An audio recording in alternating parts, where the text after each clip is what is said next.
Ngibingelele nonke phezulu eJohannesburg. Konyama kayipheli kuphela amazinyo endoda. Ngibingelele phansi esinqawunqaweni kaMashu. Kwesigabhana nami ngibingelele phansi ezweni lase Cape Town phesheya kaNciba eEastern Cape. Ngibingelele phezulu eMpumalanga. Emalahleni ngibingelele Nelspruit, ngibingelele eGiyani, ngibingelele Limpopo. Ngibingelele phansi le eBhayi. Sanibonani yonke indawo. Uyemora u100. Good evening fellow South Africans. Ukhehlelezi lo indumandumane idumela sezizweni sihlahla somdlebe nontela mzimba bethempethe mfazweni empahla hliziyo zamadoda ibomvu. Indaba sethethe indaba senyimba nemkhonto okwazi igazi indaba ikhalamanzi dictionary. Indaba zathi umndeni. Sanibonani yonke indawo bafowethu. And please, wherever you are, ngicela ushare le video, ushare live wami. Ukhona umuntu ozosizakala ngalo video yami. Especially when you're an MK member, please share this live as much as you can. And if you are my fan, please share this live as much as you can. And also, don't forget to raise your concern to my comment sections. But make sure the comment accommodates even ingane. Ngahlambalaza, respect isithunzi sakho, sikuhloniphe lokho, uhloniphe ngaso sonke isikhathi. In case you want to speak to me, you can WhatsApp me on 071 130 7808. And by the way, from Wednesday, Thursday, I'll be in Joburg. On Tuesday, I'll be in Umhlobo Wenene from 2 to 3 p.m. By the way, I'm here trying to explain ukuthi namhlanje bekuthiwani laphana ubaba maka addressa abantu bakhe beMK. Fortunately, the interesting part is this. Bekukhulunywa nabantu beMK, but kunabantu be-ANC be-DA be-IFP kade behleli sebelinda ukuthi ubaba kanti abantu beni beMK upresident ungena nini. It shows ukuthi kahle uma ungenzi lutho abantu abakunaki baqala ukukunaka ngalesikhathi mase bebona ukuthi in life uyaqala uyanyakaza.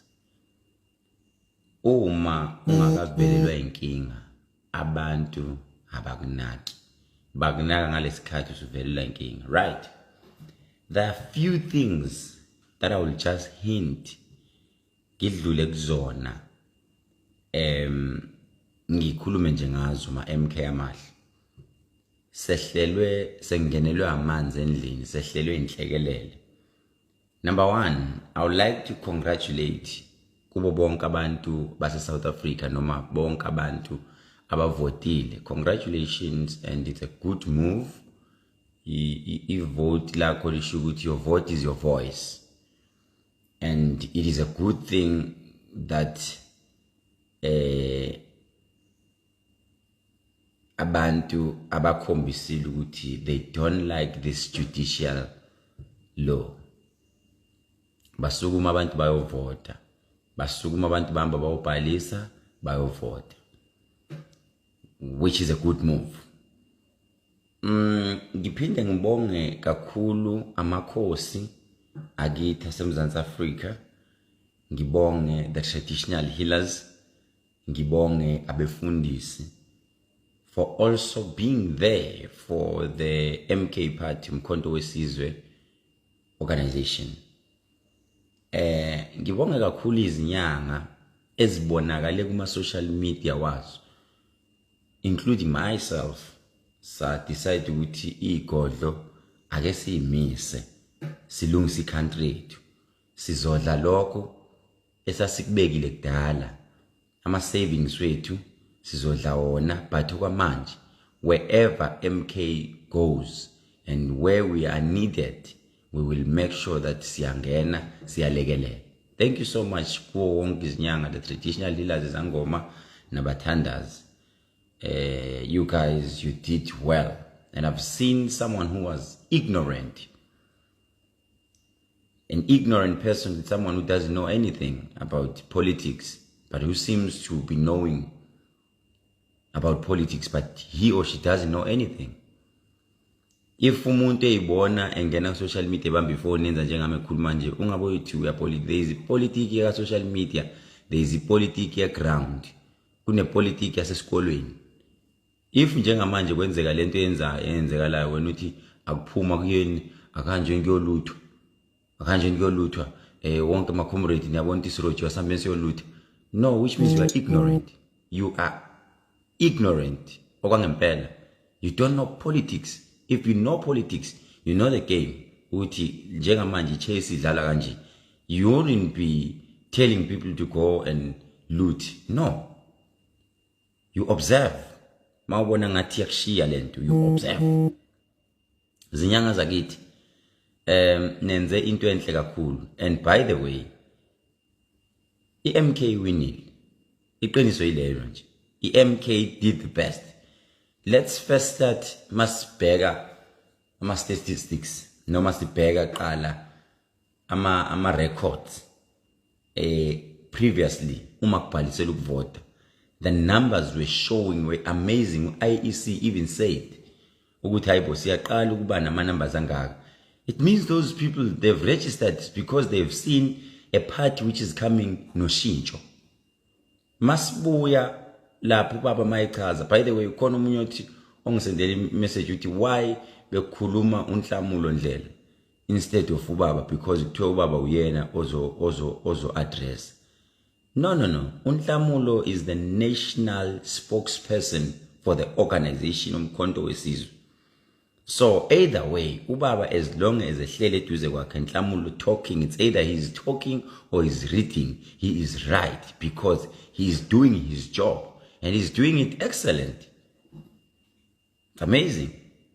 So if one was with why, no.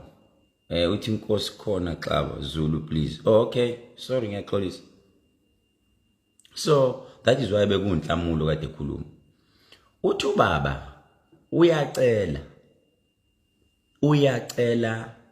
uyaphaphatha njengamanje imoya ayibekwe phansi. Akekho umuntu okufanele abonakale ephethe istina, ephethe lelo fosholo lakho eligobile obusuplani kuyogqekeza ngalo isitolo sePakistan, ngoba avelela amaPakistan makuthi ukuthi kuyaqala kuqala ngePakistan la next door, vele alifuna ungikweletela ngiyoqala ngalo. Thatha lelo fosholo lakho eligobile ulubuyisele wherever kade uthi uzozama ukugqekeza ngalo, uhlukane nePakistan labantu. Le of 4 pound 18 pound kade usuhambe uvundlula le ubekile kumathuluzi uthi uyogqekeza ngawo, thatha leyo nto uyibekele eceleni. Which means you are not a politician. Wena oplana ukulutha, never. That shall not happen in our country, because destroy into after 4 days sizothenga ukudla. After 4 days sizothenga ukudla usutapile.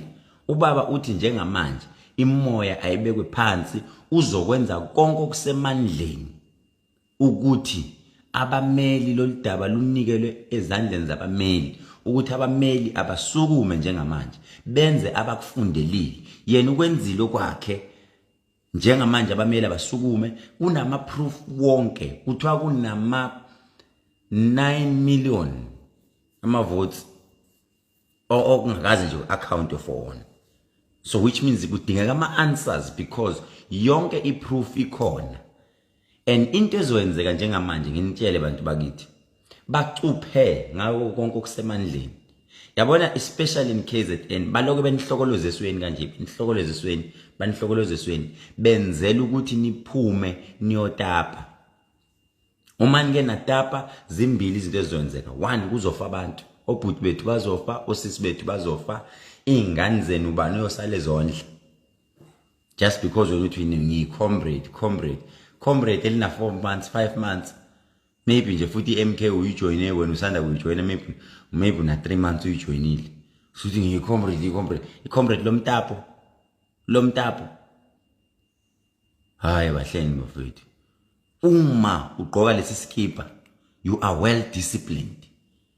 If you call yourself a comrade kufanele izinto ezikanjeni uzi expect ukuthi such things, because njengamanje uRamaphosa ulibusa ngenkani lelizwe ugcwalisela abantu uthi ngenkani ngilithatha ngodli le ANC nani bantu be-ANC I know very well ukuthi nikhona guys iqiniso selimeleni uyabona if bekuthiwa bekuhlangene iMK ne-ANC yenza ke lento okuthiwa i-collusion ekugcineni bafethu sabantwana bakamama yedwa sihlukene ngobaba sihlukene nje ngobaba. That is why master refer sithi abakagogo labana imind yethu iyodwa kuphela sihlukene la ekuthenini sidinga ukhala elikhulu ephumile mayiphuma then singacula into eyodwa kunokuthi niyombatha bafethu nezitha zethu niyombatha nondlebe ikhanyilanga nimbathi ingubo nabo abantu abazojika futhi banijikele futhi sebengenile njengoba bethi bayagodola bacela ukungena senibavulele nimbathe nabo. Hayi bafethu anicabangisisanga lento mina nje ngizosho namanje ngithi bafethu kanjani wakwambona apha umuntu ona 45 ehlulwa umuntu ona 18 kuthiwa ukushayela umthetho phela maybe mina engafundile ngiyiboni kahle lento imaths masithi siyayicalculate bafethu nicabangisisile lento ka-ANC ngoba lento okuthiwa i-GNU kutheni i-Government of National Unity has noma Government of National Unity noma yini kodwa nje yona lento ukuthi kuhlangana abantu mabehlangana bayabambisana ayikho yonke le nto. Yes, it was formed 1994 yes ngokutsho kwabo but njengamanje ukuthi u-ANC no DA lento into abayiplane bodwa because they've once said before kuvote I think 2 months before kuvote ukuthi thina mangathi siyasebenzisana senze i-collusion sina u-DA wathi thina singasebenzisana ne-ANC waphumela bala because ufuna ukucover ama-tracks akhe. And yekeni lento manga yokuthi nina nikhuluma manga ANC nithi ubaba katholakala nihlangani nilo no MK nahlangana nayo MK kwangavunyelwana naphinda nahlangana nafundo okwesibili kwangavunyelwana IFP yekani uqamba manga nithi nina nihambe nawo lindu MK 4 hours bengafiki ngoba phela nihambile nacela isikhathi sagejana isikhathi kwathiwa ngcono ihlehlisa meeting ihlehlisele kusasa na decide ukuthi anisayingeni le because bese nazi vele ukuthi nakahle kahle imission nibhekephi bafowethu asikhulume iqiniso IFP ngibhekise ku IFP ngibhekise ku ANC musana ukudayisa bafowethu singabantu bandawonye sizalwa umama oyedwa imentality yethu yodwa umuntu kuphela njengamanje ushanisa amakhanda uyedwa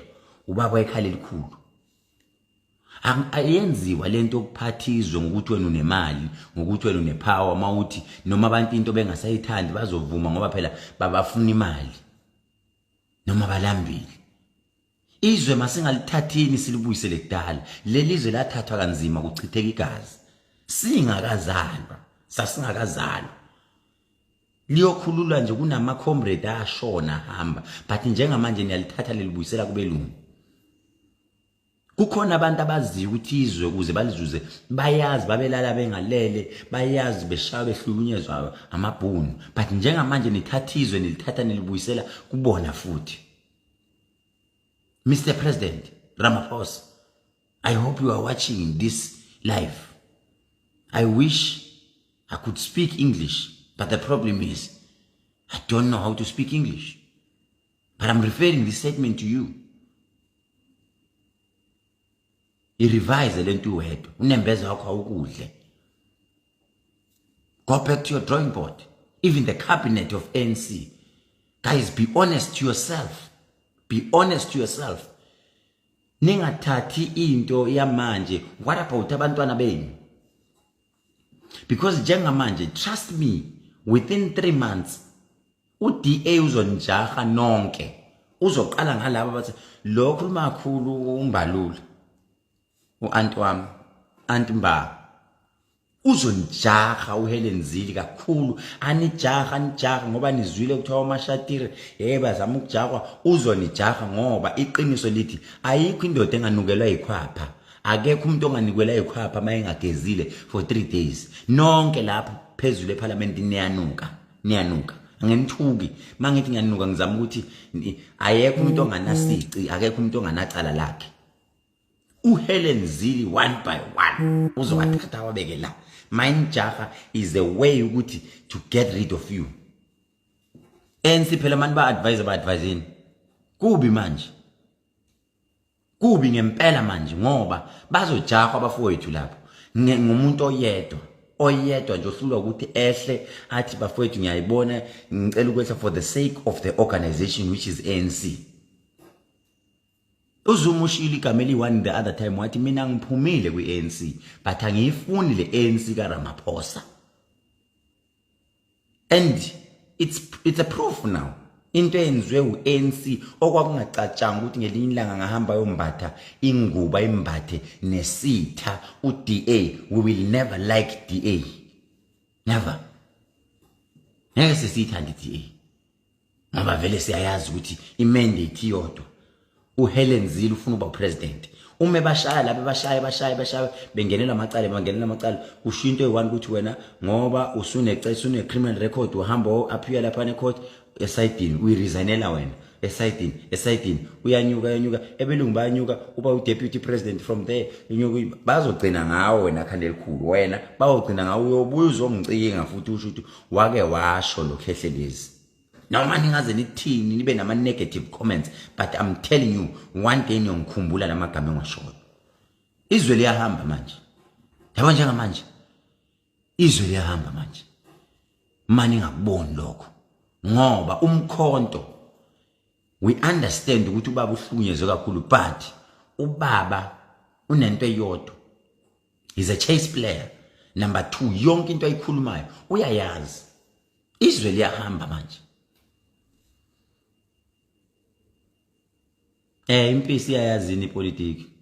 Lokho okuncane ongakudelela futhi namanje uthi wena ngiyayazini ipolitiki but trust me, believe me, one day uzowakhumbula amagama ami. Senitshela niyotshelwa ngelinye ilanga 6 o'clock zonke endlini ngenani endlini nonke nizotshelwa kanjalo one day sekuphethe yabona uHelen Zille nizongibuza nasi uyabona if ever kuke kwenzeka imistake e1 uHelen Zille wafakwa as deputy president konli hambile South Africa gone. Uzobona nathi siyovala kuthiwa inyanga asisavumi sesicela ukuthi kube nabafundisi babelungu nithandaza kayi1 ngosuku finish ngena nendlini yonke umhlaba uyahamba mawukuthi unendlu yakho nemizi uzonika imali encane kuthiwa me it now belongs to the government. Ayikho into ozoyisho. Lento kaGNU yinto ecreatewe ngaleso sikhathi that particular time uNC failed ukuthi asho ukuthi hayibo nasi sithi asingene endlini njengamanje na uDA usungenile ngoba bafowethu ngeke uthi uhluli uthi uxabene nomfowenu ukhethe ukuphuma uhambe yolanda isitha ngaphandle ukuthi sizokulwisa umfowenu nizala ndawonye. uMK noANC laba abantu babafowabo kanje bahlukene ngobaba bazalwa umama oyedwa. Yini uhlulwa ukwehlisa pride bese kubikwe wafethu ukuthi hayibo uyehlila amadoda yabekwa ukuthi bafowethu wozani sihlaleni phansi sikhulumeni for the fact ukuthi kuze kuyohlangana kawu2 uANC ugoloza nje ukuthi avume ukuthi hayi bafowethu siyavumelana u1 no2 no3. Uthe ubaba ke manje uzokwenza ngakho konke okusemandleni ukuthi uzolwa uma elwa ningajahi ukugijima nemgwaqweni uzonitshela ukuthi njengamanje seningayi emgwaqweni because iqiniso lithi every South African has a right to protest. Nine right yokuthi nimashe nitoyitoye as long it is a legal protest. kuzoyenziwa amaphepha ku-applyelwe i-strike le phezulu ku-applyelwe bavume then bese kuyemgwaqweni kumisa amabhodi. If ever this CONCORD doesn't want to consider wonke lezi zinto ezishoyo nama-proof akhona, kuzophoqa ukuthi MK manje ihambe yoncenca inkantolo ezingaphandle kwezwe zibuye zizolalela kuprove yonke into, then they decide. Siyakhuluma ke manje. Hayi ingidina ngempela lento, ingidina ngempela because people have sacrificed their time. Lento abantu babulele mentally. Ibabulele because abantu bebengalali ebusuku. Number 2, most of the MK members, they are coming from ANC. So bebemmakile ANC bayambaza ukuthi okay barobha kanje kuma vote ngoba phela ngithi nake na robha nonke iqiniso yilelo. Nake na robha nonke nisawo ANC abanye benu nani shaya leyo nto. So benimmakile benidlala kahle igame yenu ngijabula kanjani nibakhombisa ukuthi khululekani siyasazi sonke istrategy sokurobha amavoti but kwasho ukuthi isystem ayikho into ongayenza kwisystem. Ike yacisha le nto 2 hours kwathiwa kanti bayazi bayayisebenza. So nje guys si depressed kakhulu, i-depression phezulu, sihlukumezekile emqondweni, ikhanda lamali likhulu kangaka livuvukeliswa ukuthi izinto eziningi ezenzakalayo. Ikhanda lamali ngaka mina lithe ukwancanyana, lithe ukuthi but manje so njengamanje ngihlukunyezwa yilento. Hlukunyezwa yilento yangihlukumeza ngoba yonke lento yenzakalayo, trust me, kunabantu abangekho patient abajoyine iMK beyijoyiniswa i-frustration. Those who don't know the struggle, uma bebona kwenzeka kanje, believe me bazophuma kwi-MK. And I so wish ukuthi nibe patient, nilinde ukuthi njengamanje ukhomanda uyedwa nihlala niyicula lezi ngoma nithi high discipline, high moral. Ukhomanda ukhulumile ma MK, ukhomanda uyedwa umsholozi umekhuluma bafowethu, high discipline. Kunalento ecika kakhulu bafowethu enzakalayo, ihlazo, disgrace and disgusting ukubona ama-members wethu elwa ebanga ikhundla baze bayokhiphana phakathi endlini la kufungwa khona bayodonsana. hayi akuwena imina. It shows ukuthi vele nina nithema ningena kwi-organization aningenanga nizosave abantu, benizosave inhloso zenu ngoba nilambile. Ayifuneki ipolitiki uyingeniswe indlala ngoba uma uyingeniswa indlala sizokubona. Hence ngelinye ilanga ngike ngabhala ngathi mina ake uyeke ukuthi uma ufuna iposition noma ufuna ukuthi uwaziwe ubonakala, then you start creating ama-propagandas, uye ku-social media uthi ukhethelezi ufuna ukuba yi-MEC yaka health. No, mina it is my first time ngingena kwinto okuthiwa yi-organization ipolitiki. Angingeniswanga indlala laba MK, ngingene ngoba ngibona ukuthi kungisiza ngani ukushintsha imoto zamamiliyoni, ukuhlala endlini zamamiliyoni, ukuba nebank balance enkulu engaka, while umakhelwane wami engihlala naye azocela kumina ngimnikeze njalo. Umakhelwane wami ufika kumina 5 times kwiward engihlala kuyona, balambile abantu. Mangifika nokuncane bagejima, ubone ukuthi balambile abantu. Uthi uyayibheka lento ubone ukuthi amagama abo awalalelwa in this country or wherever. Izwi lomuntu onganamali, izwi lomuntu onganapower alalelwa. Angahamba awo report into police station bangamlaleli just because bayamazi ukuthi uphuwa. So thina sesingconywana ukuthola something, let us stand up and fight for them. I didn't come here just because I was hungry. I've got more than enough ukuthi ngondle umndeni wami ngendle family yami. Angizanga la bayi misinterpret abanye. I came here because I've seen ukuthi I do have that bit of power and the respect enginiwa abantu, and financially ngingcono, and I've got resources to fight ukuthi izwakale lento emphakathini. Once bayithola abantu lento, I'm good to go. So kubhlungu ukuthi ma umuntu wakithi umsiza abona ngathi lo uzofuna iphalish lami. No. Ihlazo lento engiyibona yenzeka, abantu bakithi ubaba ugcine se confused. Akasazi ukuthi ufake bani, akasazi ukuthi ayeke bani, because niyalwa. Maniqeda kuluthu ngapha umuntu esalwa wabona injithi idla ngalana. Iyadla ngalana icabanga ukuthi lo munye uzoqeda lokudla. Uyalwa ngapha ukhuluma umunye kabi. Musani ukusikhuluma kabi amagama ethu niwangcolise emphakathini, angcole enough. Asikaze sibe kupolitiki, thina we were here to help you guys. We're here to help you. So mawuzo tufika sizokusiza ubungikhuluma kabi futhi uthe ufuna uba uMEC waka health. MEC waka health angaze ngiye university mina. Lesilungu sami ngisikhuluma yilesi esincane so why would I want to go to be an MEC? No guys, ngiyacela inamba yami ka WhatsApp ozo WhatsApp kuyo njengamanje ithi 071 130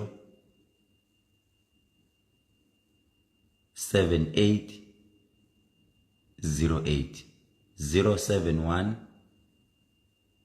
130 7808. Njengamanje guys, into engizama uyichaza ukuthi asisazi ukuthi ubani right, ubani wrong okumela yosimela, asisazi. Ngoba niyampimpana ninjalo, uzibani wenza ukuthi, uzibani behlangane nokuthi ebekhuluma nokuthi. Guys, khona enye nje ngithusi ukuthi akusafanele sihlangane namakhansela, ikhansela lendawo vele besiphila before kufike ngisho uMK.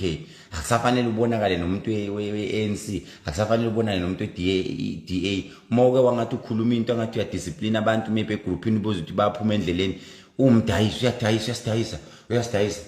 Hayi guys, kunezinto esingayikhuluma thina imali abasofarisha zona. Ngithi no, ngifune imali. We are here to save the nation. Sizosave abantu njengamanje. So wena mawuzohlala la ukhona ukhehleleze usenze ukuthi ukhehleleze wenza ukuthi musa ukungcolisa mina ngoba kusasa ngizo step back ukhumbula ukuthi yazi kwamuntu ngabe uyasilwela manje. Ungalingi uyenze leyo nto. Wena mawufuna izikhundla noma ufuna something, try by all means ukuthi uyisebenze. Don't create igroup encane ukuthi asizondeni lwamuntu. Ngiyinyanga mina. Uyabona mangilwa nabantu beyigroup kumnandi ngoba kunomuthi engufakayo. Mangishaya niyajikelana. Ninonukelana wena wazi toilet linuka. Zama nje ukuthi into yakho imele ufune lento oyifunayo, mawune hatred izonda wena ngendlela yakho. So namhlanje bafowethu into esoyisho ukuthi uMK uphelile. uMK uyasebenza, and thank you so much for a directive from the national office le ubaba phezulu usinikile guidance ukuthi njengamanje sihamba siyaphambili, njengamanje sihamba kanje, high discipline, high moral, siyahlonipha into esiyenzayo. We respect each other. And yekani lento create izinto ukuthi kushiwo phezulu ubaba uthe msuseni loyana fakani loyana msuseni. No. Umuntu esimlalelayo national spokesperson, incwadi esayinwe uNhlamulo Ndlela phansi ne-office lika SG okuthiwe uArthur, I think uArthur Zwane, I'm not sure noma uArthur Zwane nombani, but the new SG uyena njengamanje akuseyena uSihle Ngubane is going to the parliament. Then so I think i-office lika SG uArthur, if I'm not mistaken. So incwadi izosayinwa yena. asibafuni abantu abakhuluma kakhulu. Abanye vele we were aware ukuthi bazoqhamuka manje sebefuna ama-position ngoba umngane wakho yena nominate abantu, naye lo nominate abantu. Please choose wisely. Uyambona umuntu kade hard worker engasebenzeli position, esebenzela ukusave abantu. It means loyo muntu makuthiwa uyafaka kuthiwa njengamanje iba ku position hamba omela abantu, usazoyisave nation. Ungachoose umuntu ngoba osebenza naye ka ANC noma osebenza naye ku IFP. No, choose wisely. So siyamcela abantu njengamanje iMK yaphila, sizolalela ukuthi kuthiwa njengamanje into ofanele yenziwe yini.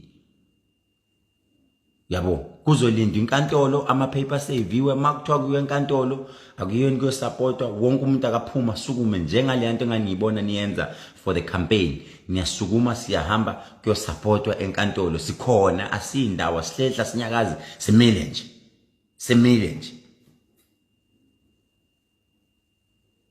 Yabo, simile nje bafowethu, asinyakazi. MK siyayithanda, sicela lo live nushare, niye njayo uye nje phambili lo live. Ngiyabonga kakhulu bafowethu, manje ngibona nginokubabona abantu abaningi. Ngicabanga ngoDisemba uma ngiqala ngikhuluma ngeMK ngithi abantu babethi we awusiyeke ngeMK ubaba kaze ashothi yena.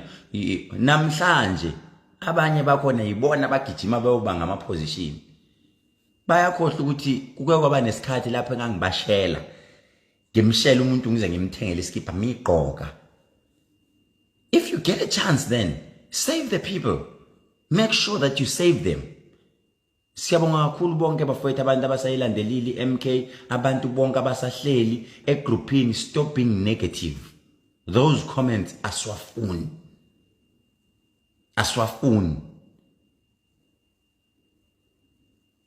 Ikhoti bafowethu mase kuthiwa kuyo khoti sizolimela iqiniso izinyanga futhi ngizoyitshela zilimele nezinyanga futhi ngizwile ziyangu WhatsApp ziyakhala asiboni umuntu ukhetheleze eParliament, akekho umuntu osimelile nase legislature asiboni umuntu. Bafowethu emoya phansi, yehlisani. Ubaba uhlakaniphile, sidila nomuntu ohlakaniphile manje. Yehlisani, wanithembisa wathi nizongena eParliament eliphezulu le, nizoba nomuntu onimelayo nakulegislature, ukhona umuntu ozomela induna namakhosi, ukhona umuntu ozomela inyanga. Yehlisani umoya. uRamaphosa phansi ngoRamaphosa, phansi ngoRamaphosa, phansi ngeDA, phansi nabo laba baku-DA ababantu bakithi, abantu abamnyama. Hawu, hlalani kulowo ma-temporal position. That's for time being. Buzani uMmusi Maimane, mbuzeni, wayevocal ephambili ekhuluma eshaya abantu bakithi. Uphi namhlanje? Ukwenye iphathi lapha abathi ibhosasa, ngazi noma ibhosasa noma yini. Ngiyazi lento akuyona nami angiyazi, kodwa nje he's very intelligent, but he wasted his time nge-DA, Democratic Alliance. Bane democracy, bane apartheid, DA apartheid, DAA bane apartheid. Phambili nge-MK phambili, kwaza Mkhonto kwaza njengamajikijela, Mkhonto jikijela, Mkhonto jikijela, amandla asengawethu. Phansi ngekhala elikhulu, ngiyabonga Tando Mfeka uthi phansi ngekhala elikhulu, impela phansi ngekhala elikhulu. Into ezenzeka ke njengamanje ke njengoba kuthiwa iIFP yona ke eno premier eKZN isphethe, bazoqala ke bakhipha imali ngoba phela nani kodwa IFP ngisasho namanje iqiniso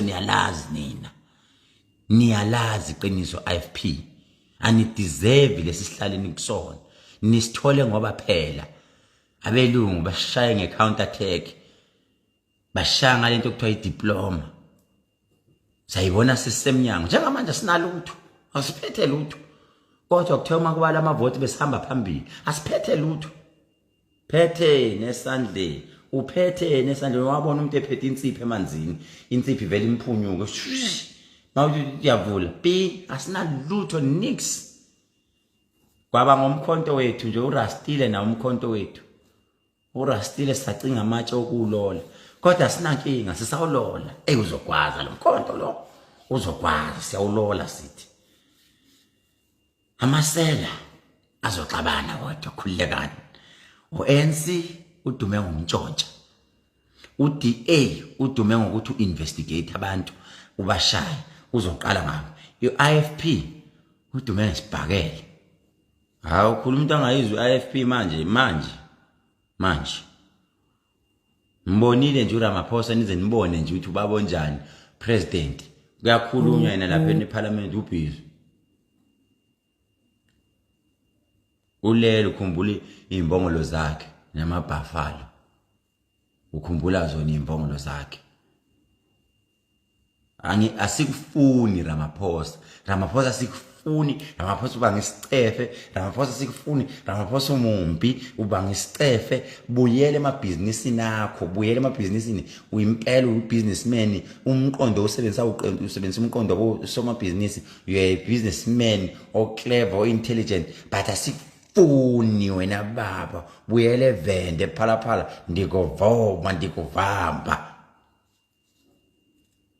siyacela babura Ramaphosa bandla sikufuni siyacela bandla siyakuncenga babu ubabo phala bandla hamba ubuyele le angaze vende ngiyacela babura Ramaphosa inkosi yangakini ngiyacela Ramaphosa iyakubiza bandla ifuna ukukusikela umhlaba hamba babo abantu siyakuzonda babo wami siyacela asilwi nawe baba siyakuthanda Khehle but asikuthande lesihlalo hleli kusona kukhona esinye isihlalo esicela ukuthi baba uRamaphosa sikunike sona bandla siyacela khona isihlalo esicela ukunika sona kodwa sicela uqala uresign lapho as president uma uqeda kuresign sizokutshela ke isihlalo esiyokunika sona kukhona nje sihle mkhulu omuhle isihlalo sakho esihle sifuna ukukupha sona kukhona bandla siyacela Ramaphosa sizokunika isihlalo resign kusasa uma uqeda kuresign bese usho ukuthi sengiresignile ngitsheleni isihlalo esizokunika sona ngeke sikulahle babami uNkulunkulu wami Khehle lihle avumuhle indoda inhle ngeenkomo zayo kumakoti wakho umuhle Khehle umuhle kodwa akuthina umumbi inkinga ikhala liyasithusa ikhala lakho likhulu Khehle lingangelapha hayi nakodwa lapho lengconyana hawu mkhulu umumbi siyacela abantu resign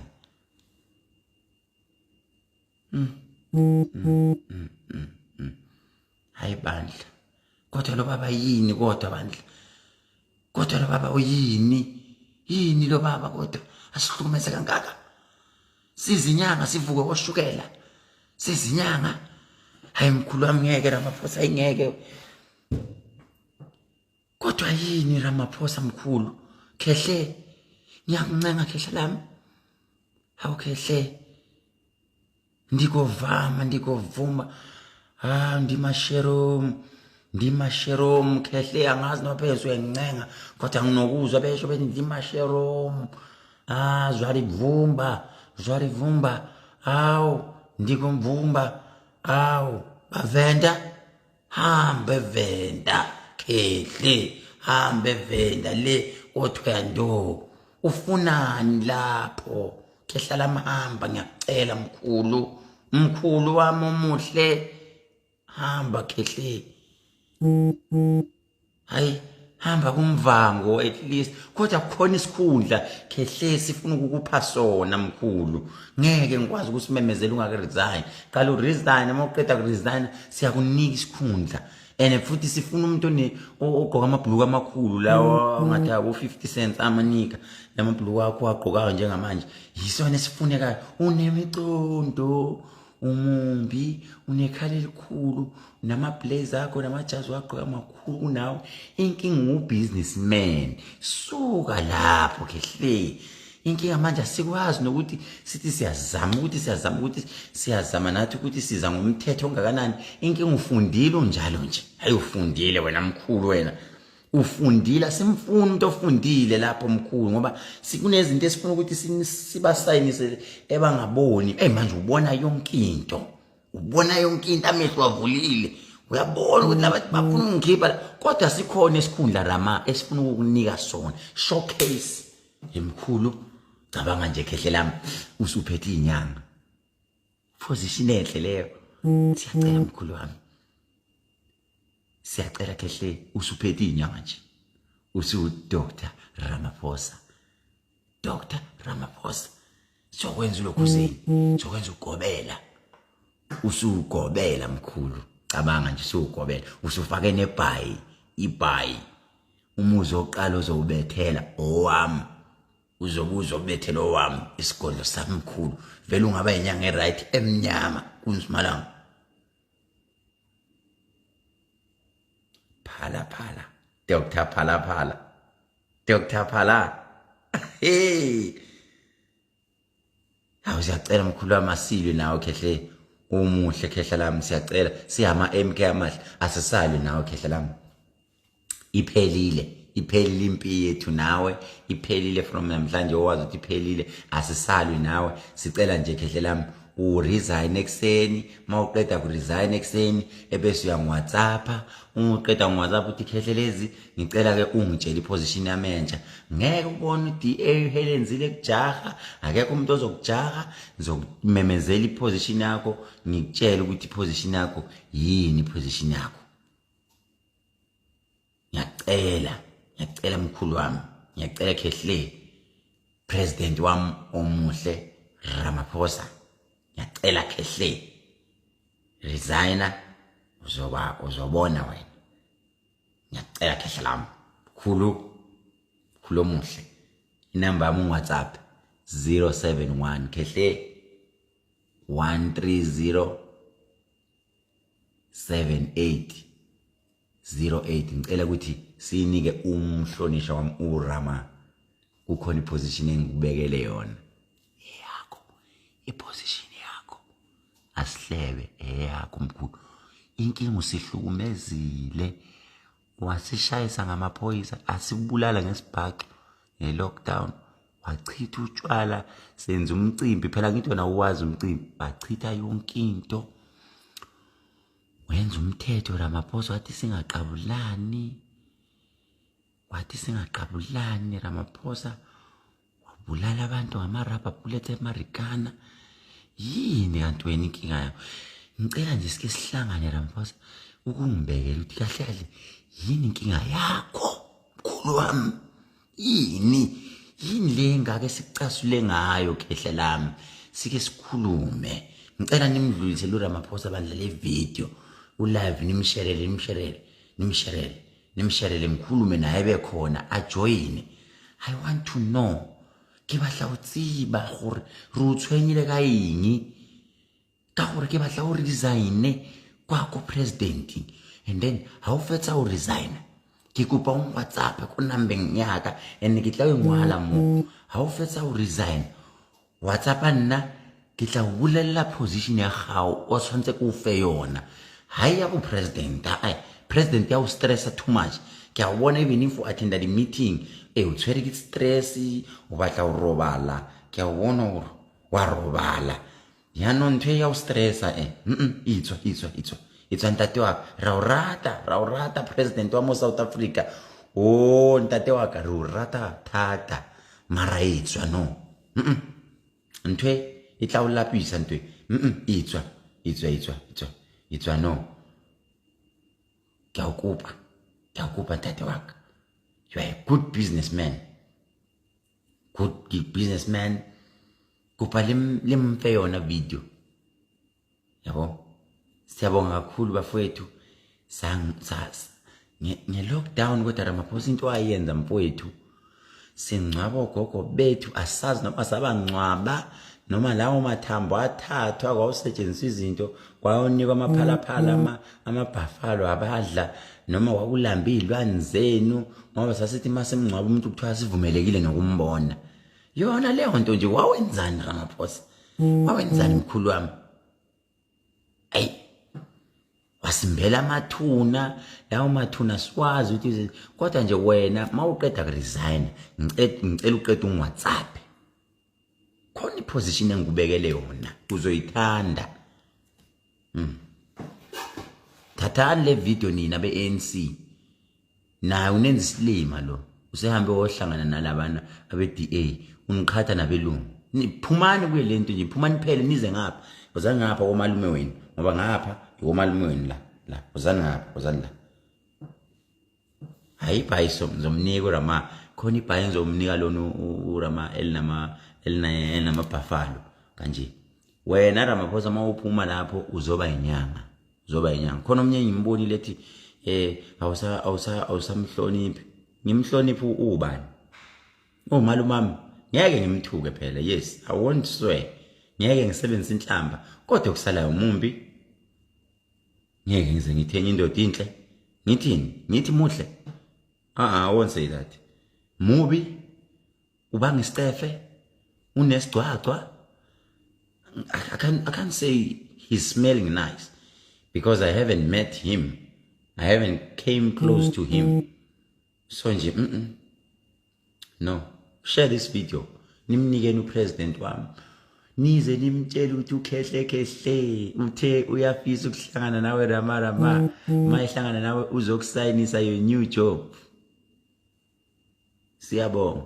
Kumanje nje sekune monkeypox. Share le video, share kodwa ma MK amahle. High discipline, high moral. Ma comrade khulumile ubaba sehliseni umoya. Ngiyabonga kakhulu bafowethu. Ofuna mina cha mina ngiyasebenza ngiyinyanga bafowethu.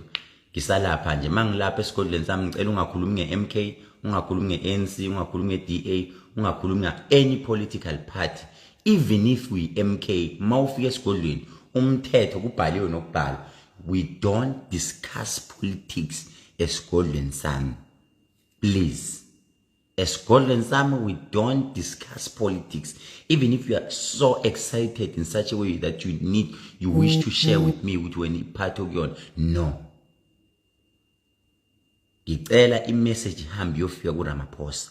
uRamaphosa ngicela WhatsApp enambeni ethi 071 130 7808. Nginomsebenzi wakhe omusha engifuna ukumnika wona. Ngeke ubange nabantu, ngeke bangele isicefe, umkhulu wami bangamthwesi imithwalo eminingi. Ngiyacela, he is very good in business and strategy. Une strategy ema strategy wakhe anzima kakhulu. So khona umsebenzi engifuna ukumnika wona. Ebese lapha yana enze sure ukuthi ushiya umuntu wakithi omnyama. Julius Malema mkhulu wami angikaze ngayisupport iEFF. Ngizithole sengimincile sengithandazela ukuthi iEFF iwine nakho kuwena versus uLokhuzeni.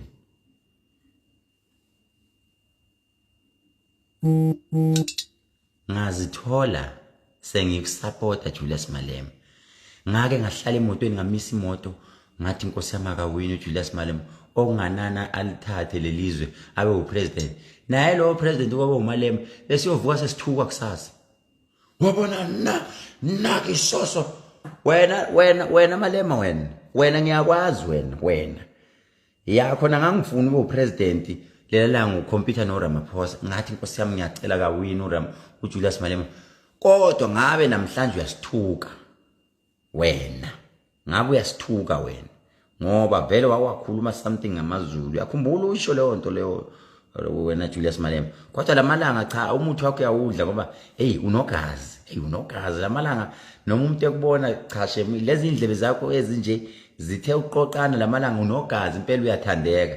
Yabo unayo leyo nto yokuthi uyinsizwa impela ngiyabona ukuthi uyinsizwa.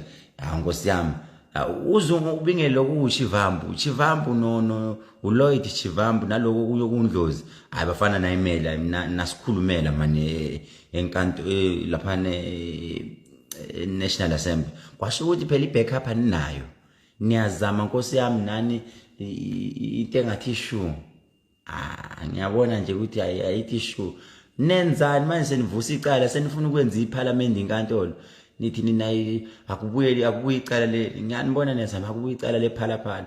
Nkosi yami nazama nkosi yami bomkhulu bami naza la Chivambu lokho uShivambu kweyihlathi ngathi amagwinya kuhlakaniphile ngakuzwa naloko kundlozi hayi indlozi hayi uyastrike mpana hayi Yabona Ndlozi, uma ungavula yakho i-political party ngayijoyina ekuseni ke uhlakaniphile. Ya, lo Ndlozi waye wakhuluma wathi yabona ngifuna ukuzwa manje ukuthi kuzothwana. Ayi wase kubuzwa kuMalema. Ayi uMalema wathi yabona ke uma nithi sikhuluma la ningafuna ukusilalela nizosilalela.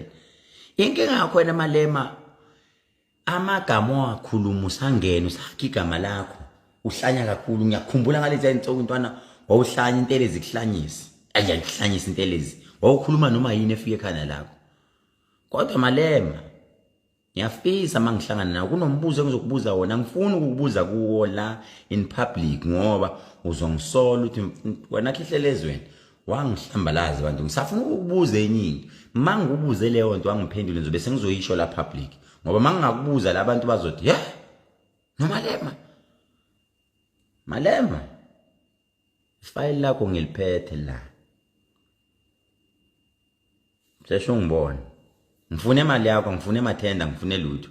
Kodwa before ngikhulume mina ngiyengicela ukuthi ngifuna ukukhuluma nendoda sibonana kanje. Before sizokhuluma la. Ngoba cha ngiyakuhlonipha ntwana. Hayi ngiyakuhlonipha wakhuluma njengendoda lela ngayi. You spoke well.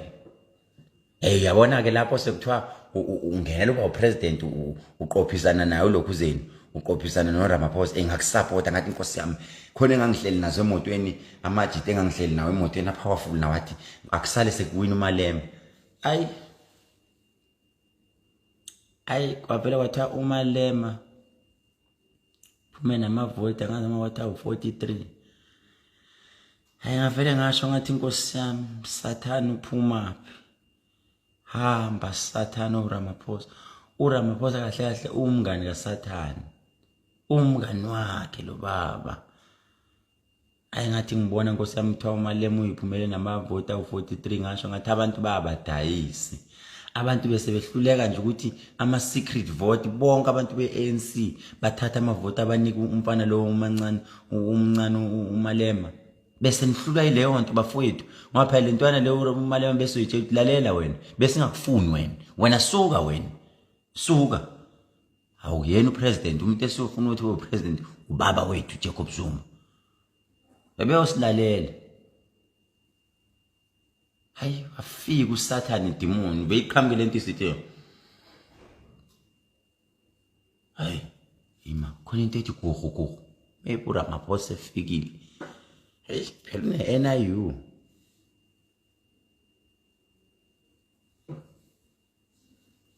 Hayi kuyena ngiyamsukela bandla ngiyamsukela ulele manje.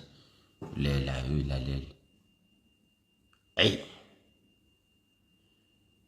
Cha uzoshuba ijele lizogcwala izinyanga. Siboshelwana. Siboshela ukuthi siyamzonda. Asimthandi. Sinankinga. Asimthandi. Umkhulu wami akaresign ebese buya la. Buyela ngimnika iposition yakhe. Umkhulu wami. uRama. Yena Shemi is very intelligent. Yeah, he's a businessman. Intelligent. He has money. Of which you don't even want to know where did he get that money from, but from what we are hearing, he's a businessman. Yeah, so he's been doing well in business. When he went to exile, when he came back rich. We don't know whether he was fighting there or he was already doing his businesses or he was selling our country. Back those days, we don't know. So it's for him one day to explain to us how did he make his money? Yabo.